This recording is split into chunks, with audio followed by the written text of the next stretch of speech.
Thank you, Connor and other Andrew, for doing another fantastic job with the WoW stream. I'm Andrew Curley, back again with another TGP1 game. Just going to lower the volume a little bit here. I'm joined today by Rhea. Yes. And you're showing off Potion Motion. Yes, I am. So can you tell us a little bit about your team? I have a really great team working on this project. So about my team, so we have 2 level designers on my team, a programmer and 2 artists, and one of them including myself. So you're the lead and also an artist? Yes, I am. Okay. That's correct. They've been a pretty fun group to work with. Yeah? We had some crazy moments happening here, especially when our second level designer came in. He came in from another project. He brought in a very infectious enthusiasm to our game, which just kind of made things crazy. But Okay, it's worked out really well. Why don't we segue to that? Okay. Can you tell me about what Potion Motion is? So Potion Motion is a puzzle game where you are an alchemist, an unnamed alchemist who is just creating potions for different clients. And the way that you do that is you're basically controlling the flow of potions going down through pipes, and you can control them by switching pipe segments around. Okay. So are you like sort of changing the different ingredients that are going into each potion? The potion ingredients for the most part stay the same, but you basically tap this big wheel on the top, and both of them drop at the same time. So you have to change the flow and direction that the potion drops go, so that the right potions go in the right order. Very cool. Yes. And so you guys have multiple levels, so I assume it gets harder, more complicated. Oh yes, quite quickly in fact, actually. Oh yeah? According to our playtesters. We've been trying, as different iterations have gone on, we've been told initially that our game was ultra hard to begin with. We were afraid that it would be too easy actually, and we were told it was actually ultra hard. So then we had to bring back, I guess, conveyance and a robust tutorial system in order to help the player get through.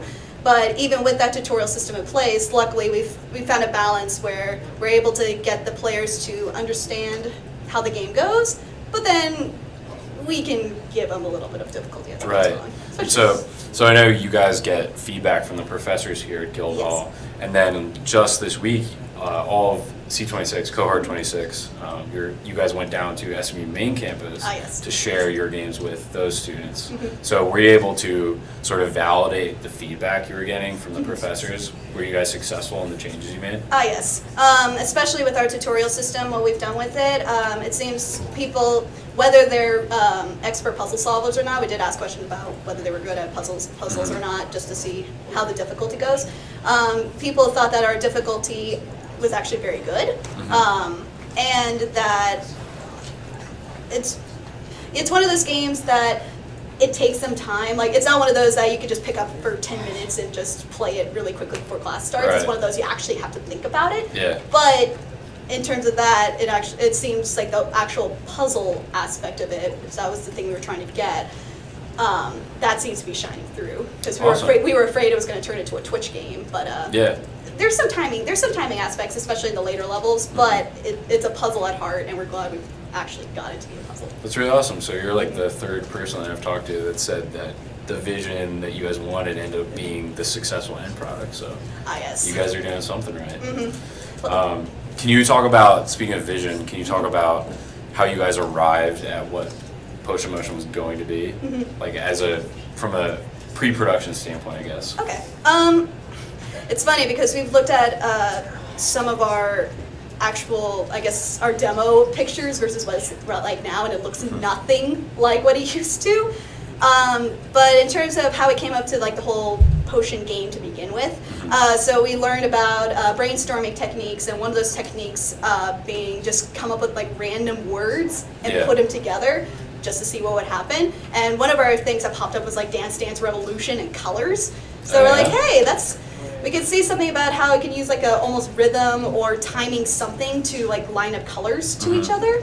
And then by other artists actually, he came up with the ideas like, hey, how we bring some chemistry into it. I was like, chemistry? That might be interesting. So it sort of came up with the ish idea about having like an alchemist that you control going up these ladders and twisting the, actually pulling the levers, and that's how they changed the different routes. But we decided that it'd actually be better to take out the main character and have just the player actually Right. changing it directly. We thought it'd be more intuitive that way. But it just slowly from there, like once we got that vision in place, we knew what we wanted to do. It was just the whole balancing of Twitch versus puzzle. And when we had our second level designer come into play, he kind of helped us get more of the puzzle into it than the Twitch, like we were sort of doing. And we found a happy medium that around proof of concept.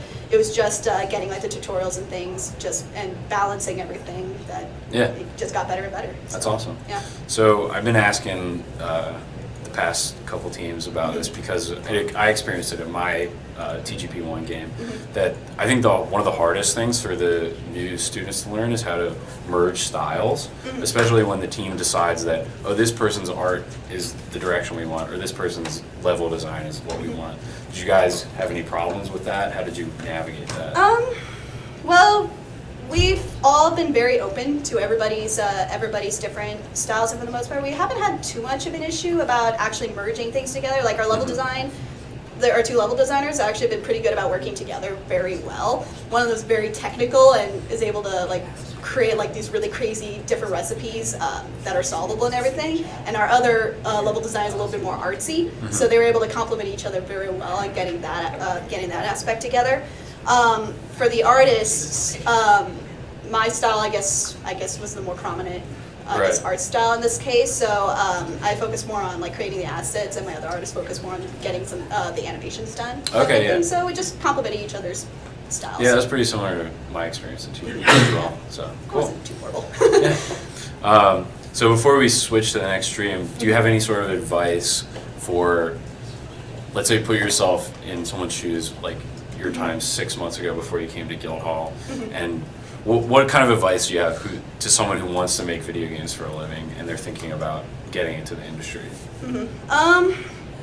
I guess basically if you want to get into the industry, I guess just know that how do I put this? Just I guess know what you're getting into, because I know whenever I was going into this, there were some aspects with my art that I was able to like bring in, but then there were a bunch of other things like with the whole level design, conveyance, and all that stuff that it did not occur to me how difficult it would be to like bring all of that together. Right. So sort of I guess know what you're getting into, but also just keep playing video games and see what works, what doesn't work for you. Yeah, you totally have to keep an open mind so that not only you can for new ideas, but also to put yourself in those uncomfortable positions, do things you didn't think you could do. Yeah, and definitely know you're going to be doing, it's team. It's definitely a team thing, so if you think you could solo it, that might be a problem. Yep. So, unless you're Notch or Toby Fox or someone, but that is true. They're The rare. tail is awesome. Yeah.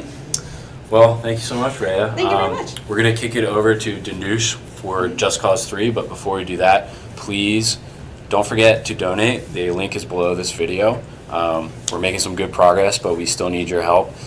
Please find it in the kindness of your hearts to donate money. It's a very good cause. And tell all your friends. Please share links. Blast everyone. Annoy your friends on social media. We got to hit our goal. So with that, take it away, Danush.